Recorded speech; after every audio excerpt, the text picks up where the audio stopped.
What's good? It's your boy JayThat'sMe. Let's get into Impact Wrestling for August the 10th, 2023. Pretty solid show for the most part. I'm not going to hold you guys up. Really solid show. So we kicked the show off with the first match of the night. ABC, which is Chris Bay and Ace Austin versus Rich Swann and Sami Callihan. I feel like I need to barf. I can't stand Rich Swann and Sami Callihan. I can't. Rich Swann looks like he's fucking homeless. He needs to shave his head. He really does. He looks awful. So, the Good Hands, they ended up getting involved and taking out Ace Austin and Chris Bay. So that allowed for Sami Callihan to get the win. So that makes sense. So they basically are going to advance in the tournament finals. This was a pretty lengthy match too. I was like, damn, this is going pretty long. I was shocked it went that long too. It went one commercial break. I thought this was going to be maybe about at least a 10-minute match, but it was a little bit longer than that. But it's fine. I'm guessing they're going to have a double feud. They're going to be doing ABC feuding with the Rascals as well as the Good Hands. So that's okay. That's fine there, I guess. But I don't like the Good Hands either. They suck.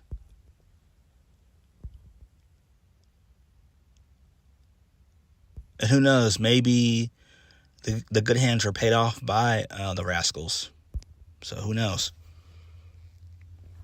It makes sense, though. All this makes sense. For storyline purposes, it all makes sense. Moving on. So the Coven, they confront Santino Marella backstage. Kylan King talked about the bad decisions being made recently and complained about not getting a rematch for the tag team titles. So then the Death Dolls, they appear. They said they wanted to be a part of the tag team title match at Emergence because they're awesome. So Santino asked for an additional reason. The Death Dolls, they did their typical huddle. Santino joined them to come up with a reason to give them a title shot. Santino suggested because they were former tag team champions and because they already had beaten Giselle Shaw and Savannah Evans. So then my girls, MK Ultra, they walk up. Masha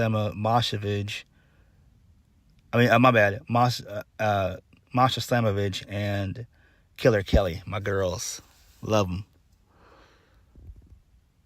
So they basically just said they'll take them all on, and Masha spoke angry Russian, which was fucking awesome. Again, this is fine.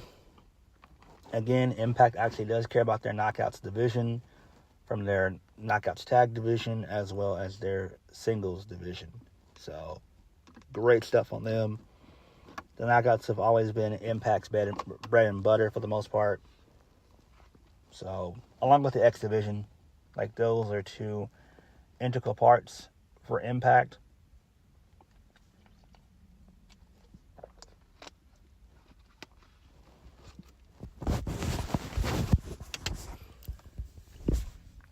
Moving on. So this leads us into Bhupinder Gujjar versus Dirty Dango with Alpha Bravo in his corner. So Dirty Dango takes the mic. He said he hates pro wrestling. I laugh my ass off. I love when he does that. So basically, Dirty Dango gets the win. Johnny Bravo, he got on the apron and flashed a flashlight in Gujjar's eyes and allowed for Dango to pick up the win. That's fine. So post-match, Dirty Dango gets on the mic. And he's about to, he says that he hates pro wrestling even when he's winning. And then out comes my boy, Jake something. So Dango says, "How's it going, big man?" Jake talks about how hard he had to work to get back into Impact Wrestling. Jake said, if Dango hates wrestling so much, then get the hell out. Jake also said he could make Dango leave. And then fans chanted, "Make him." Dango left. And then Alpha Bravo tried to distract Jake something. And Dango tried to attack him from behind, but Jake was able to duck and deck Dango. So this is great. Great shit here. I love this. Fucking love this. We get an actual legit feud with Dirty Dango and Jake something. This is going to be tremendous. I'm all in for this. Literally. I'm down for this. I like both guys. Jake something is tremendous, and Dirty Dango is doing some excellent heel work. I've always loved Johnny Curtis. Always loved this stuff. So this could be fun. If done right, this could be fun, and this is what Jake something needs. Like I said before, I think that Jake something needs to be X Division champion within at least 6 to 8 months. So sometime next year. Like maybe at Hard to Kill next year, he becomes the new X Division champion. If Leo Rush is still around, hopefully he is. Moving on. So Deonna is backstage. He talked about Eric Young with Big Con by his side. So Deonna called Eric Young a sheep who left for greener pastures, but like a scared lamb, Deonna said he was not a failure. He said that Alan Angels walked away from his greatest opportunity, but it was his own failure. Deonna said that Khan would never betray him. He said that it would be fitting if Khan destroyed Eric. Khan spoke and also called Eric a sheep. Khan said the only thing Eric Young would see is the big bad wolf, and we know how that story ends. He said Eric Young's ass is his. Pause, pal. Pause. So this was okay here, and like I say, you guys know I'm not a big fan of Deonna. I fucking hate him from a wrestler perspective. But this is fine, you know. I'm actually fine with this. This is actually pretty decent. I'm glad that they have split up the design.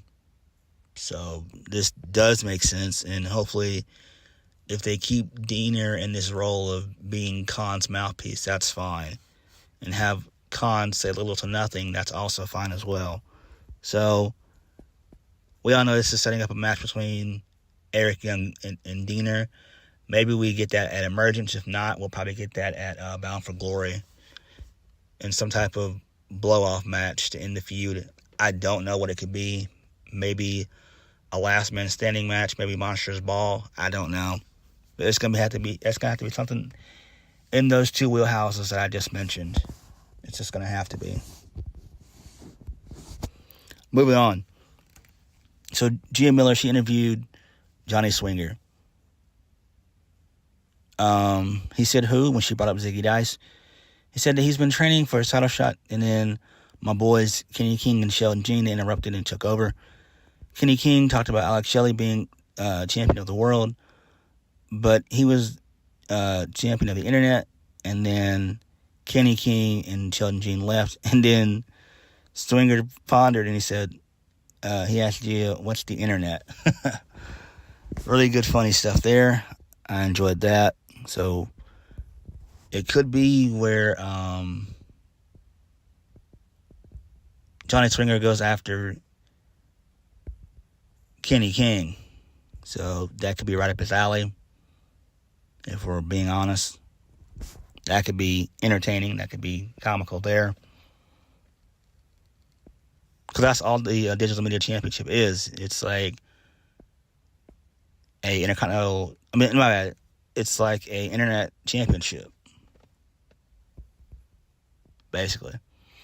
Moving on, Jody Threat versus Alicia Edwards. So Jody Threat gets the win via the F5.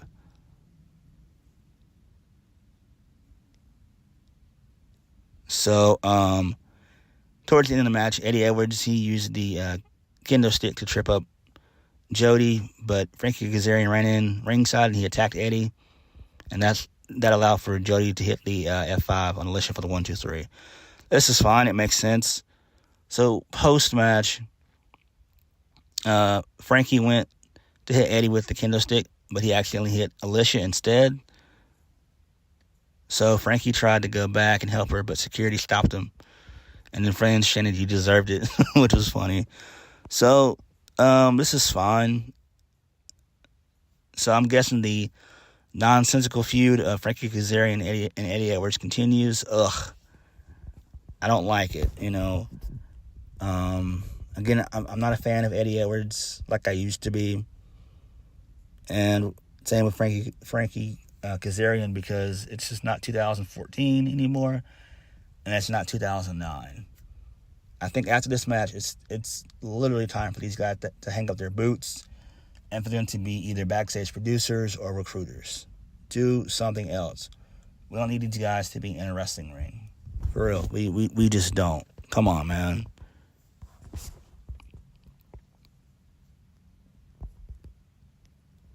So, Eddie Edwards, we came back from commercial, and Eddie Edwards was carrying Alicia to the back. So she's okay. She sold the shot perfectly, though. Beautifully. My girl, Deonna Purrazzo, is up next. So she's backstage. So she congratulated Callihan King on pinning her last week and noted that only a few people have done it. So she challenged Callihan King to a match next week, and she told Trinity to watch and see what her future would be. Again, I still think what they're going to do is do a triple threat. I think that Taylor Wilde is going to get involved, and maybe Trinity somehow, and then that's how we end up getting a triple threat. Maybe Callihan King versus Deonna Purrazzo and Trinity, and then we can just save Trinity and Deonna 2 for Bound for Glory when it actually matters. That's exactly what I would really do, because it makes the most sense. And you guys know I'm against triple threats, but it is what it is. But in this instance, we might need a triple threat, because I don't want them to rush through Deonna and Trinity too. Just don't do it right now, because you only have a couple more weeks left to build, and I don't want them to rush it. I really don't. This needs to kind of hold out until Bound for Glory, where everything culminates. Moving on, match of the night, basically. Mike Bailey versus Kushida. This thing was great. I enjoyed this. Very good stuff here. And you guys know I don't like Mike Bailey as much, but he's starting to grow on me just a little bit. You know, I just wish that he would get an actual character and have an actual gimmick. I mean, he's a fine work rate guy, but man, he has to stop them damn kicks. He has to stop those kicks. I cannot stand when he kicks. They don't look real to me. But Kushida gets the win here via the hoverboard lock. No, I mean, not the hoverboard lock, but he wins via the small package driver. My bad. He wins via the small package driver. I didn't know that was even his finisher. I didn't even know that. I thought it was always just the hoverboard lock. So that makes sense, though. And they gave these guys a bunch of time, and this was a good maybe like 18-minute match. Yeah, I was correct. Yeah, it was about 18 minutes. This thing went pretty damn long, but it was worth it, though. It was good. Man, if they could really treat the exhibition title like a cruiserweight title, it would be golden. But I mean, I do like the X Division title. I'm glad that my boy Lio Rush is still holding it. And it does make sense, storyline purposes, for Kushida to win. Moving on. So we get footage from Attack Pro Wrestling. So Subculture, they picked up a win after their title defense. So Tom Hannafin, he called it the summer of Subculture. So then we got a really good black and white promo by Subculture. They said they were keeping an eye on who would be the number one contenders for their tag titles, and they would walk out of Emergence still the tag team champions. So this is great stuff there. I love me some Subculture. So maybe when WWE does some releases next month, maybe could we see like maybe a Tyler Bate over here or something, like Tyler Bate, JD McDonough, guys like that? Could we see those guys in Impact? And my answer is yes. It does make sense. I really wouldn't use. I really want to send those guys to AEW. It just wouldn't make sense. The reason why I say that is AEW has already way too much talent on their hands. They don't need any more. They really don't. Because I like Tyler Bate, I like JD McDonough, but those guys would be better serviced in Impact. They really would. I'm shocked that Trent Seven is still over in AEW. I think he's doing Ring of Honor, so it's like he's not. That's like he's not even working at all. Like Ring of Honor is so damn dead. That's not even funny. But that's enough about AEW. I apologize for talking about them. So moving on. So a man and a woman were talking in a hallway. The man said he knew the woman would be talking to someone and asked who it was. And when the man said say his name, Joe Hendry appeared. So Joe Hendry talked to the couple and said say his name, and then Yuya Uemura appeared. The couple walked off. That was funny. So Joe Hendry and Yuya, they argued about the match from last week. Joe Hendry said they would go their separate ways. Yuya said they could be tag team champions. And Joe Hendry was against this at first, but he talked himself into it. So I guess this is fine, but I was really wanting them to kind of turn Joe Hendry heel. I just don't like Yuya Uemura. I just don't like him. He's boring. He's bland and boring. He really is. He has no character. What's his fucking character? Don't know. But this could be fine. And then we get the main event. But before we get the main event, Black Taurus and Laredo Kid, they were waiting for Samurai Del Sol, a.k.a. Kalisto from WWE, waiting for him to appear.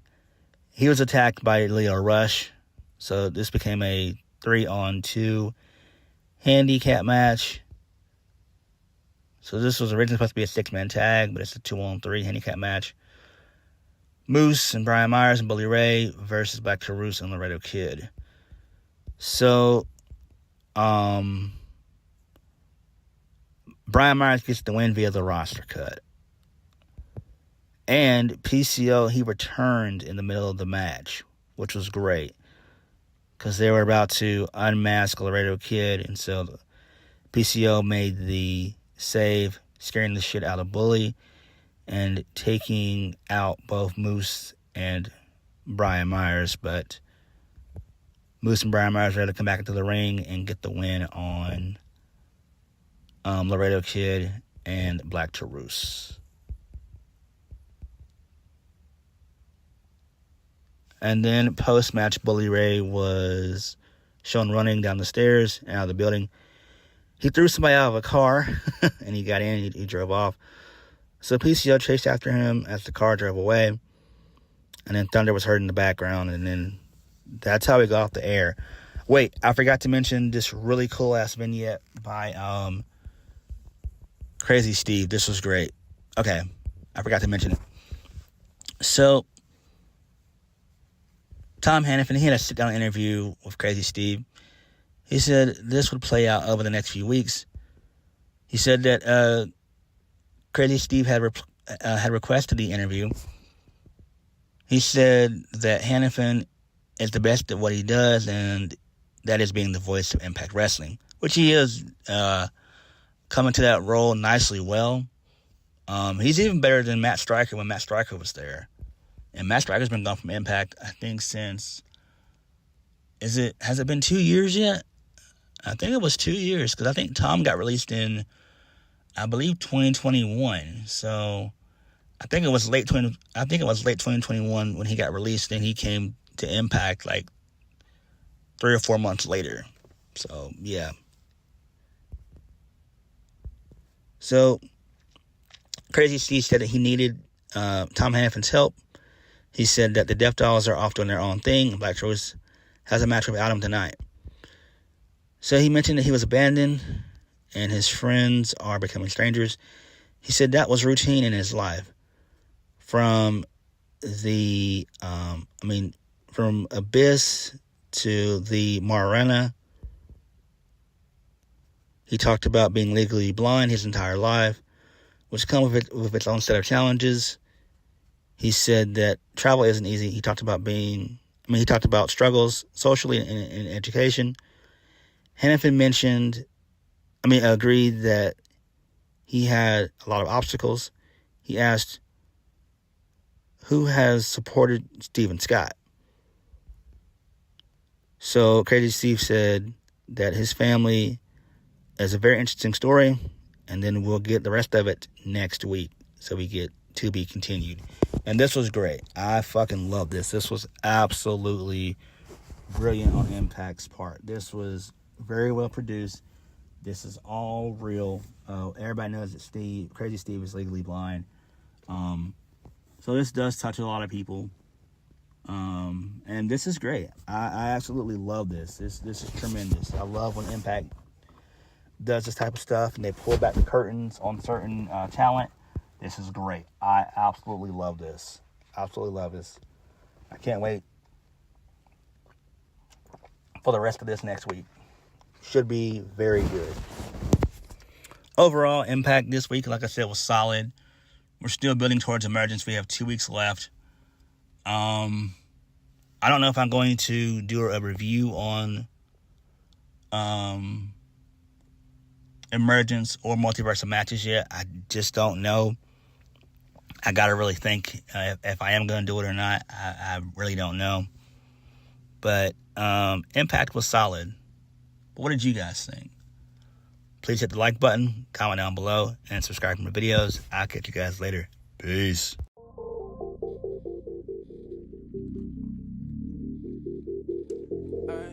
To the end.